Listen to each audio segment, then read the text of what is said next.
আসসালামু আলাইকুম। আজকে নতুন আরেকটি ভিডিওতে আপনাদের সবাইকে স্বাগতম। আজকে আমি দেখাবো কিভাবে সাদা শার্ট ইস্ত্রি করবেন খুব সহজে। চলুন তাহলে শুরু করা যাক। প্রথমে আপনারা শার্টের কলারটি আগে ইস্ত্রি করে নেবেন। আস্তে করে উপরের দিকটি আগে ইস্ত্রি করবেন।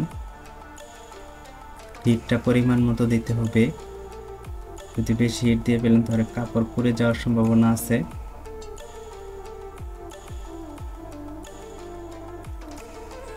আলতো করে ইস্ত্রি করতে হবে প্রথমে কলারটি, তারপর কলারটি উপরের ভাগ ইস্ত্রি করা হয়ে গেলে উল্টিয়ে নিতে হবে। এখন পরের অংশটি আমরা ইস্ত্রি করব।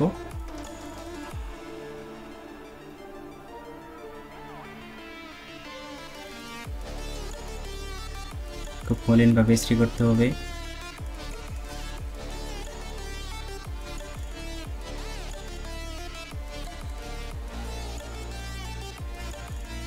ইস্ত্রি করা হয়ে গেলে তারপর আমরা বোতামের ঘরের অংশগুলো ইস্ত্রি করে নেব। আড়াআড়িভাবে রাখা হচ্ছে। এখানে পকেট আছে, এই দিকটি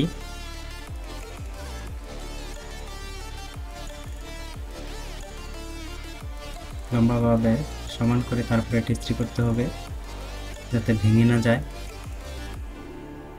তারপর আমরা হাতাগুলো ইস্ত্রি করে নেব। হাতার কবজির দিক দিয়ে প্রথমে ইস্ত্রি করে নেব।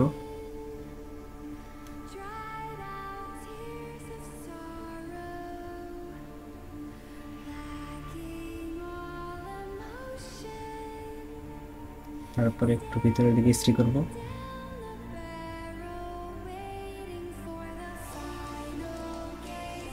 সেম ভাবে আমরা পরের হাতাটিও ইস্ত্রি করে নেব। এটা নিচে উপরে সমানভাবে ইস্ত্রি করে নেব।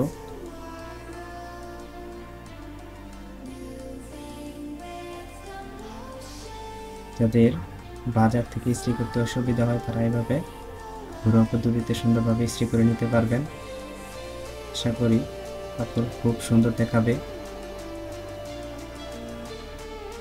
তারপর আমরা পরবর্তী হাতাটি এখানে নিয়ে আসছি। এটি আমরা সেম পদ্ধতিতে ইস্ত্রি করে নেব।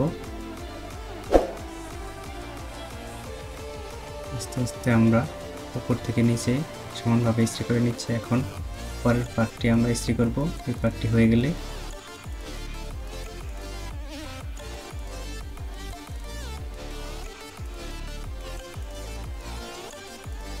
এদিকে সমানভাবে ইস্ত্রি করে নেব।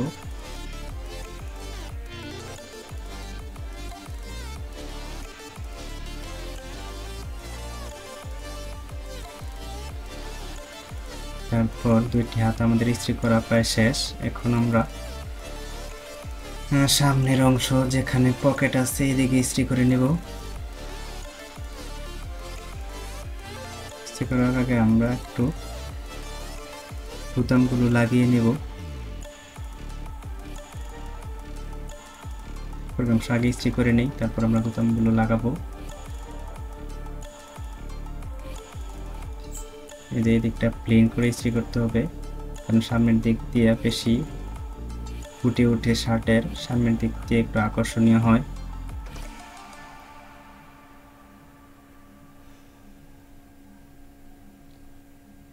সেম ভাবে আমরা উপরের অংশটি ইস্ত্রি করে নিচ্ছি, যেখানে পকেটটি রয়েছে এবং উপরে কলারের কাছাকাছি অংশগুলো আমরা ইস্ত্রি করে নিচ্ছি। আমরা বোতাম লাগিয়ে নিব পরবর্তী অংশ ইস্ত্রি করার জন্য।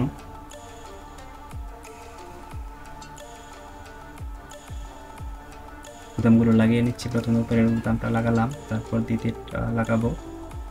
এবার সবগুলো বোতাম লাগিয়ে নেব। বোতাম লাগিয়ে নিলে পরবর্তী পৃষ্ঠায় যখন ইস্ত্রি করবেন তখন শার্টের অংশগুলো উল্টে যাবে এবং ভাঁজ নষ্ট হবে না। উল্টিয়ে নিচ্ছি, আমরা সমানভাবে করে নিচ্ছি এবং দেখতে হবে খেয়াল করে নিচের দিক দিয়ে যাতে ভাঁজ নষ্ট না হয়। ভাঁজগুলো আমরা ঠিক করে দিচ্ছি, এখানে ভাঁজ নষ্ট হয়েছিল। তারপর আমরা সমান করে এখন এই অংশটুকু আস্ত করে ইস্ত্রি করব।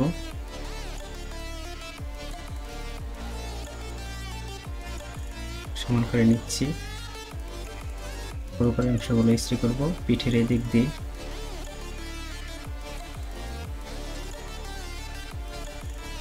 অবশ্যই খেয়াল রাখতে হবে যাতে হিট বেশি না হয়, বেশি হলে পুড়ে যাওয়ার সম্ভাবনা আছে।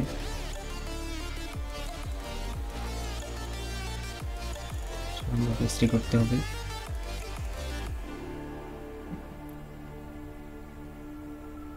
এটাকে আয়রনও বলে থাকেন, আমরা গ্রামের ভাষায় ইস্ত্রি বলি।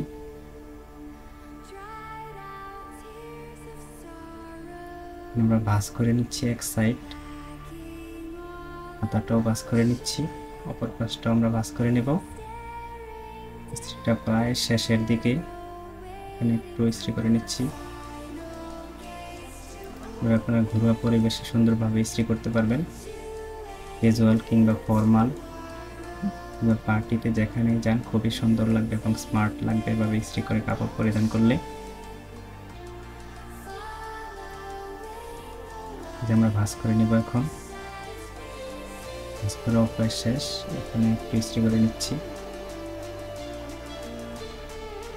আমাদের ইস্ত্রি করা প্রায় শেষ হয়ে গেল। আপনারা ঘরোয়া পদ্ধতিতে সুন্দরভাবে কাপড় ইস্ত্রি করে নেবেন। ভিডিওটি ভালো লাগলে অবশ্যই একটি লাইক দেবেন, আর আমার চ্যানেলে যারা নতুন অবশ্যই চ্যানেলটি সাবস্ক্রাইব করে বেল বাটনটি বাজিয়ে দেবেন পরবর্তী ভিডিও সবার আগে পেতে। তাহলে আজকের মতো এখানে শেষ করছি। বাই বাই, টাটা, আল্লাহ হাফেজ।